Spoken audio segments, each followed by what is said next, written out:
계속해서 침묵을 이어오던 강영욱 씨가 조금 전에 유튜브를 통해서 입장을 좀 발표한 것 같습니다.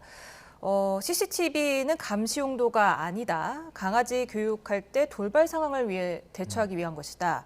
또 메신저 감시도 유료 전환을 하면서 관리자 모드로 체크를 했었고 아들을 조롱하는 무슨 혐오 발언 등이 확인됐다. 이런 내용도 있었나 봅니다. 또 그리고 지정된 화장실을 사용하라고 했던 건 자신들의 화장실이 자주 고장나서 자주 가던 식당 화장실을 사용한 것이다. 그리고 스팸은 배변 봉투가 아니라 검은색 비닐봉지에 넣어서 줬다. 이런 내용이었던 것 같습니다. 네, 게다가 또 갑질 폭언 논란에 대해서는 자신이 쓰는 말투가 아니다. 이렇게 해명을 한 것 같습니다. 어떻게 보십니까?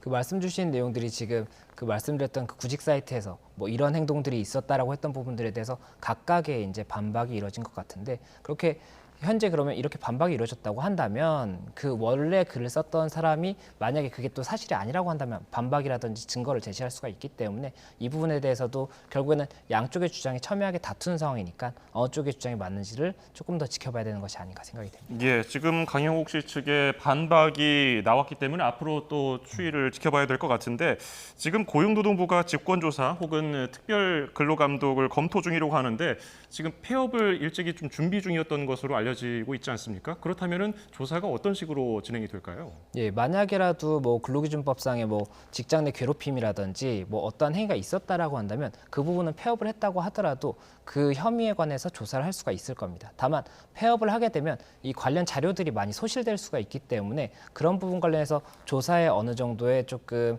장애가 될 수는 있는 그런 부분이 있고, 또 현재 고용노동부 측의 입장에서는 이런 직장 내 괴롭힘이라든지 아니면 다른 근로기준법 위반 혐의에 대해서 진정이라든지 이런 부분이 있으면은 적극적으로 조사를 할 수가 있겠지만 현재 진정이 들어온 부분은 없다고 하더라고요. 그렇다 보니까는 이 진정이 없는 상황에서 이 직권으로 조사할 수 있는지 여부에 대해서도 검토는 하고 있다, 이런 상황이고, 또 그리고 2017년에 이제 서울 서초구에서 남양주 쪽으로 이렇게 사업장을 이동하다 보니까는 그 전까지는 서초구 관할 그래서 이제 고용노동부가 관할해서 진행을 했었고, 이 임금 체불이 한번 쟁점이 됐던 적이 있는 것 같은데 이것 같은 경우는 2016년에 서초구에서 이제 정리가 됐던 것 같습니다. 예. 그렇다 보니까는 2017년 이후에 아직까지는 이 의정부, 남양주가 이제 의정부 관할인데 이 의정부 관할 쪽에서는 별도의 신고가 없다 보니까 진정이라든지 이런 게 없다 보니까 이 부분 관련해서는 조금 더 추이를 보고 있다, 이렇게 말씀드릴 수 있을 것 같습니다. 네, 근데 개 학대 의혹도 나오지 않았습니까? 게다가 본인이 키우던 반려견 레오에 대한 학대 의혹도 나왔었는데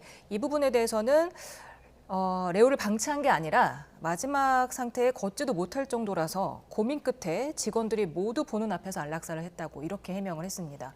이 부분에 대해서는 또 어떻게 보십니까? 예, 그 글과 관련해서도 그 원 글에서 말씀드렸던 그 글에서 이 레오라고 이 강영욱 씨의 반려견이 있었는데 굉장히 좀 큰 견이었던 것 같습니다. 근데 이 큰 견이 나중에는 거동도 하지 못할 만큼 굉장히 조금 건강이 안 좋았고, 그런 상태에서 이 거동이 어렵기 때문에 더 많이 씻겨주고 이렇게 해야 될 텐데 그런 부분을 하지 않고 방치를 해서 굉장히 조금 어려운 상태에서 이제 좀 세상을 떠났다, 이렇게 주장을 했던 부분이었고, 강영욱 씨 같은 경우에는 지금 현재 그것이 아니었다, 이렇게 이야기를 하고 있고, 또 한 이제 누리꾼이 자신이 이 강영욱 씨 레오의 수의사 주치의였다고 이야기를 하면서 그 부분 관련해서 당시에 욕창이 있다거나 이렇지 않을 만큼 굉장히 관리를 많이 해줬다, 이렇게 주장도 하고 있기 때문에 이에 대해서도 사실관계 공방이 있을 수밖에 없는 것 같습니다. 예, 이게 아무래도 긴 진실 공방으로 흘러 들어갈 것 같습니다. 그렇게 비화할지 또 저희도 지켜보도록 하고요.